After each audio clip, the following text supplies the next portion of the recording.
찬송가 531장으로 찬송하겠습니다. 531장 찬송입니다.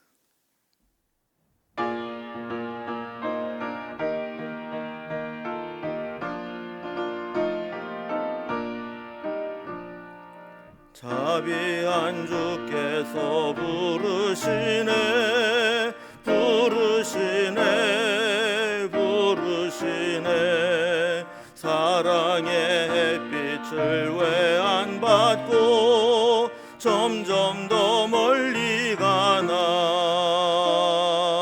지금 오라 지금 오라 자비한 주께로 지금 건너오라 고달파 지친 자 쉬라시네 쉬라시네 쉬라시네 무거운 짐진 자 다 나오라 쉬게 해주시리라 지금 오라 지금 오라 자비한 주께로 지금 건너오라 주께서 지금도 기다리네 기다리네 기다리네 죄짐을 가지고 다 나오라 어서 주 앞에 오라 지금 오라 지금 오라 자비한 주께로 지금 건너오라 주님의 소리를 들어보라 들어보라 들어보라 그 이름 믿는 자 복받으리 어서 곧 일어나라 지금 오라 지금 오라 자비한 주께로 지금 건너오라.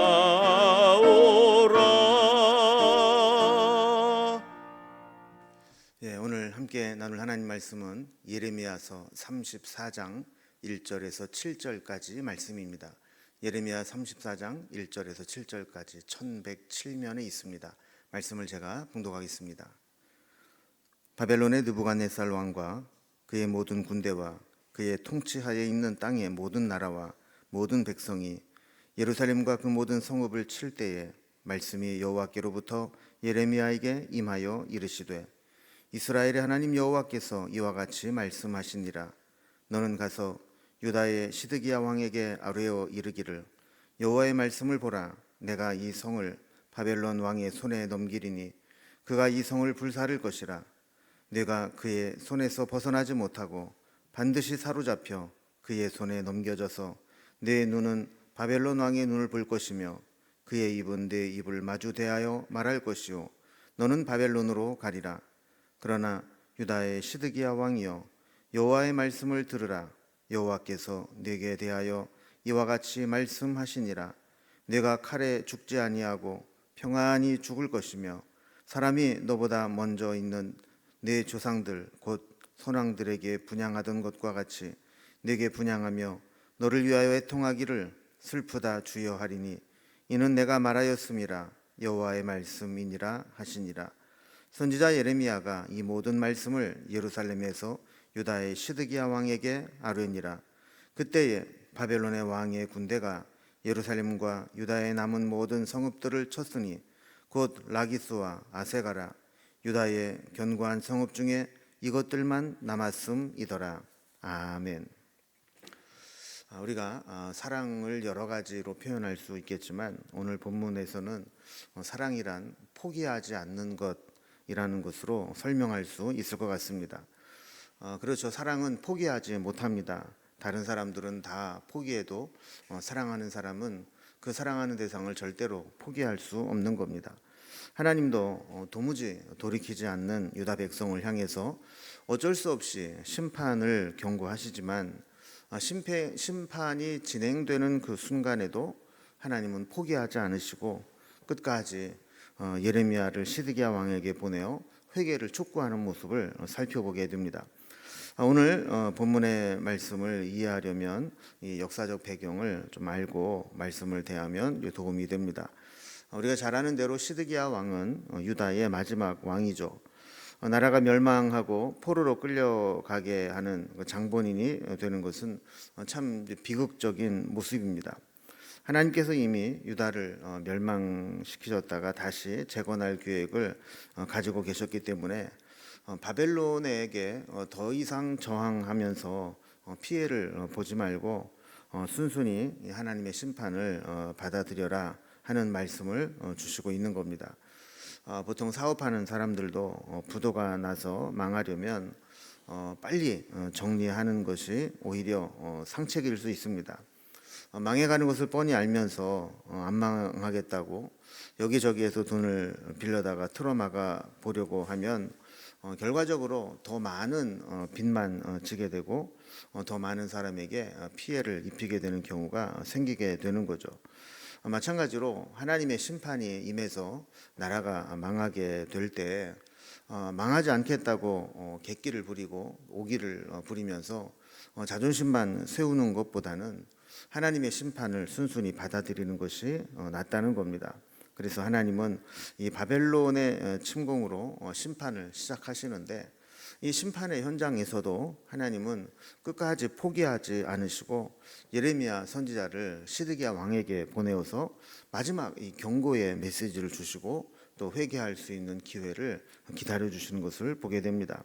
우리도 끝까지 포기하지 않고 사랑으로 권면하시는 하나님의 말씀에 귀를 기울이고 우리가 마지막까지 돌이켜야 될 부분들은 어떤 것들이 있는지 우리 스스로에게 한번 질문하면서 돌아보는 시간을 가지면 좋을 것 같습니다. 자, 이런 내용으로 오늘 본문을 살펴보면 단락별로 좀 구분을 해볼 때 먼저 1절과 2절 말씀은 이 바벨론의 침략이 본격적으로 시작이 됩니다. 하지만 심판이 시작되었음에도 불구하고 하나님은 회개를 촉구하는 말씀을 주시면서 마지막까지 경고와 또 기회를 주시는 것을 보게 됩니다. 두 번째 단락은 3절에서 5절까지로 마지막 왕인 시드기야 왕에게 심판이 임할 것이지만 그러나 시드기야에게 평안한 죽음을 약속해 주시는 것을 보게 됩니다. 마지막 세 번째로 6절과 7절에 보면 이렇게 주신 말씀을 가지고 예레미야가 시드기야에게 가서 하나님 말씀을 그대로 전하는 내용이 나오고 있습니다. 이제 이런 내용으로 단락별로 살펴봅니다. 첫 번째 단락입니다. 바벨론의 침략이 이제 시작되어서 심판이 시작되지만 하나님은 끝까지 포기하지 않고 시드기야를 통해서 회개의 말씀을 듣게 하는 마지막 기회를 주신 하나님을 보게 됩니다. 하나님의 심판은 바벨론의 침략으로 나타났습니다. 바벨론의 느부갓네살 왕과 그의 군대와 그의 통치하에 있는 모든 나라의 군대가 연합군을 형성하고 예루살렘과 유다를 침공해 오게 되죠. 1절 말씀 보면 바벨론의 느부갓네살 왕이 그의 모든 군대와 그의 통치하에 있는 모든 나라와 모든 백성을 이끌고 와서 예루살렘과 그 모든 성읍을 치기 시작했다라는 것을 기록하고 있습니다. 하나님의 심판이 이미 시작되어서 바벨론 느부갓네살 왕이 이렇게 침략을 해왔다라는 겁니다. 그런데도 하나님은 유다를 포기하지 못합니다. 그래서 1절 뒷부분에 있는 말씀을 보면 예레미야에게 말씀을 주시면서 시드기야에게 전하게 하시죠. 그래서 2절에 보면 시드기야에게 주시는 말씀이 나오게 되는데 하나님께서 예루살렘 성을 바벨론 왕의 손에 넘겨서 이 성을 불사르게 할 것이다 하는 이 메시지를 주게 됩니다. 자, 어떻게 보면 하나님은 이제 할 만큼 다 했으니까 이제 남은 것은 너희들이 심판을 당하는 것이다. 이렇게 내버려 둘 수 있습니다. 그러나 하나님은 끝까지 포기하지 않으십니다. 바벨론 연합군이 예루살렘과 또 유다를 치러 와서 이렇게 공격을 하고 심판이 시작되었지만 마지막 순간까지 이렇게 회개를 촉구하시는 모습을 보게 됩니다. 이제 두 번째 단락입니다. 하나님께서 말씀하신 대로 시드기야 왕이 만약에 이 말씀을 듣고 회개하게 된다면 심판이 임하긴 하겠지만 그러나 평안한 죽음을 얻게 될 것이고 하나님께서 그를 통해서 새로운 일을 행하실 것이다 라는 말씀을 주고 있습니다. 자, 이제 예레미야를 시드기야에게 보내서 주신 말씀들을 살펴봅니다. 3절에 보면 시드기야는 바벨론의 손에서 벗어나지 못하고 반드시 사로잡혀서 그의 손에 넘겨지고 또 바벨론에 끌려가서 바벨론 왕 앞에 서서 보게 될 것이고 또 마주해서 서로 말하게 될 것이다 하는 말씀을 하게 됩니다. 예루살렘은 바벨론에 함락되고 시드기야는 포로로 끌려가서 바벨론 왕 느부갓네살 앞에 서게 될 것이다라는 것이죠. 그러나 이제 4절 말씀을 보면 이런 심판 가운데서도 하나님께서 이 시드기야 왕에게 약속해 주신 말씀이 있습니다. 그것은 시드기야가 포로로 바벨론에 끌려가긴 하지만 칼에 죽지는 않을 것이다 하는 것입니다. 그러니까 심판 중에도 시드기야 왕의 생명을 이렇게 보존해 주시겠다 하는 그런 약속이죠. 또 5절에 보면 더 구체적으로 시드기야는 바벨론의 포로로 끌려가지만 평안히 죽을 것이고 또 천수를 누리고 조상들과 또 선왕들과 마찬가지 전례대로 장례식이 온전히 치러질 것이다 이렇게 말씀을 합니다. 하나님은 시드기야에게 이러한 사실을 미리 알리면서 하나님께서는 말씀을 듣고 마지막 경고의 말씀을 듣고 회개하고 돌이키게 될 때 이렇게 시드기야 왕을 향한 긍휼을 베풀 것이다라는 사실을 알리면서 하나님의 뜻을 분별하고 또 믿음을 갖고 하나님이 하시는 길을 따라오기를 원하셨던 겁니다. 그러나 이제 결과적으로 볼 때 시드기야는 이런 평화롭고 또 평온한 마지막 죽음을 맞이하지 못합니다. 하나님의 마지막 경고의 말씀에 순종하지 못했기 때문이죠. 그래서 결국 시드기야는 두 눈이 뽑힌 채 바벨론으로 포로로 끌려가게 되고 또 바벨론에 가서도 유다의 왕으로 인정받지 못하는 치욕을 경험해야 했습니다. 뿐만 아니라 시드기야의 두 아들이 보는 눈 앞에서 처형당하는 것을 지켜보아야만 했었죠. 가장 비참한 마지막을 맞이하게 된 겁니다. 이 말씀은 어쩌면 마지막 경고까지 무시하고 돌이키지 못한 시드기야의 최후를 우리에게 보여주는 말씀이다 이렇게 볼 수도 있을 것 같습니다. 결국 하나님께서 우리에게 여러 가지 말씀을 주시고 때로는 마지막 경고의 말씀을 주실 때 우리가 그 말씀에 얼마나 귀를 기울이고 그 말씀대로 회개하느냐 여기에 따라서 우리의 마지막 하나님의 자비와 긍휼이 정해지는 것이라는 것을 우리에게 보여주고 있는 거죠. 우리도 하나님께서 말씀하실 때 그 말씀에 귀를 기울이고 또 행여라도 지금 내게 주시는 말씀이 마지막 경고는 아닐까 하는 마음으로 정말 두렵고 떨리는 마음으로 하나님 말씀을 받아들이는 것이 우리에게 정말 필요하다라는 교훈을 주고 있습니다. 자, 이제 마지막 세 번째 단락을 보면 이런 이제 말씀을 받은 시드기야 왕은 하나님 말씀에 순종해서 이 말씀을 듣고 시드기야 왕에게 가게 됩니다. 그래서 예레미야 선지자가 받은 말씀을 시드기야에게 그대로 전하는 내용이 나와 있습니다. 6절 말씀을 보면 예레미야는 이렇게 하나님으로부터 받은 이 말씀을 유다의 시드기야 왕에게 찾아가서 전하게 됩니다. 33장에서 예레미야가 시위대 뜰에 갇혀 있었는데 이제 34장으로 오게 되면서 예레미야는 좀 풀려나서 좀 자유로운 상태였던 것 같습니다. 그래서 시드기야 왕에게 가서 받은 말씀을 전하게 됩니다.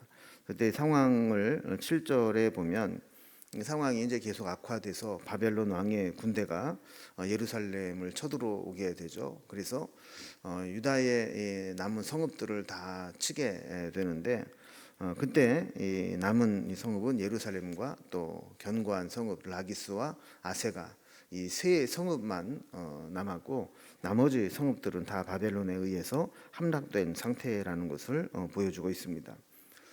바벨론의 군대는 예루살렘도 와서 정복을 하려고 했지만 예루살렘 성 자체가 이 난공불락의 성으로 되어 있어서 쉽게 공략할 수가 없었습니다. 그래서 이 바벨론 군대는 예루살렘 성벽 옆에 흙으로 토성을 쌓아서 18개월 동안 한쪽으로는 성을 쌓고 한쪽으로는 성 안에 들어가는 모든 물자를 차단해서 이 고립시키는 작전을 써서 내부적으로는 고사시키는 작전을 썼고 또 토성을 싸서 외부적으로는 공격할 토대를 만들었던 것이죠. 자, 이런 것들을 보면 이 바벨론의 얼마나 이 잔혹하고 또 적극적인 함락 작전인가를 의미하기도 하지만 결국 하나님이 바벨론을 통해서 시행하신 심판이 이루어지고 있다라는 것을 역사적으로 우리에게 보여주고 있습니다.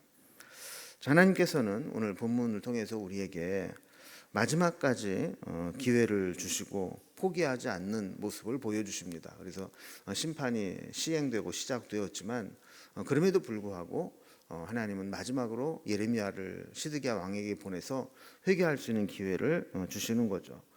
그러나 아무리 하나님께서 마지막까지 기회를 주시고 회개를 촉구하는 경고의 말씀을 전해도 그것을 받아들이지 않고 그 마지막 기회를 내동댕이 쳐버리면 방법이 없는 겁니다. 결국 유다와 시드기야 왕이 이렇게 비참한 결과를 맞이한 것은 하나님의 마지막 경고를 받아들이지 않았기 때문이죠. 하나님은 우리에게도 마지막까지 포기하지 않으시고 또 회개를 촉구하시면서 우리의 삶을 새롭게 하기를 원하시고 또 새로운 기회를 주시기를 원하십니다. 우리는 어떤 눈앞에 보이는 위기만 겨우 넘기고 또 죄악의 뿌리는 그대로 남겨두어서 다시 한번 더 큰 심판을 받는 것보다는 지금 완전히 무너지는 것처럼 보일지 모르지만 우리 속에 남아있는 죄악의 뿌리를 완전히 뿌리 뽑아버리고 새로운 삶을 시작하는 것이 우리에겐 더 유익하다라는 것을 보여주고 있습니다. 오늘 말씀을 통해서 끝까지 포기하지 않으시고 마지막 심판이 시행되는 그 순간까지도 기회를 주시고 회개를 촉구하신 하나님의 그 사랑을 우리도 기억하면서 우리에게 마지막 경고, 마지막 메시지가 어떤 것이 될지 알 수 없지만 하나님께서 주시는 그 경고의 메시지를 들을 때마다 혹시 이것이 마지막일 수 있다라는 마음으로 겸허하게 받아들여서 이 하나님의 그 약속, 긍휼의 약속을 다 누릴 수 있는 우리 모든 삶이 되어야 할 것입니다. 오늘도 이 말씀을 붙잡고 하나님 말씀을 무겁게 받아들이고 말씀대로 하나님께로 돌아가는 저 여러분이 될 수 있기를 주님의 이름으로 기원합니다. 기도하겠습니다. 하나님 아버지, 하나님의 자비와 사랑과 긍휼은 무한하고 커서 심판이 시행되는 그 순간에도 하나님은 포기하지 않으시고 예레미야를 보내 그 시드기야 왕에게 회개를 촉구하는 말씀을 주시는 것을 살펴보았습니다. 하나님, 우리에게도 하나님께서 수없이 말씀하시고 성령으로 감동을 주실 때 그것이 나에게 주시는 마지막 경고의 메시지가 될 수 있다는 절박감을 가지고 그 말씀을 가볍게 여기지 아니하며 주시는 말씀을 붙잡고 회개하고 돌이켜 하나님의 뜻대로 살아가는 우리의 삶이 될 수 있도록 인도해 주시옵소서. 오늘도 내게 주신 말씀이 무엇인지 분별하게 하시고 내가 돌이켜야 될 것이 무엇인지를 분별하며 하나님께로 돌아가는 하루가 되어줄 수 있도록 인도해 주옵소서. 주님께 오늘 하루의 모든 삶을 부탁드리며 예수님의 이름으로 기도드리옵나이다. 아멘. 각자의 기도 제목들로 자유롭게 기도하시겠습니다.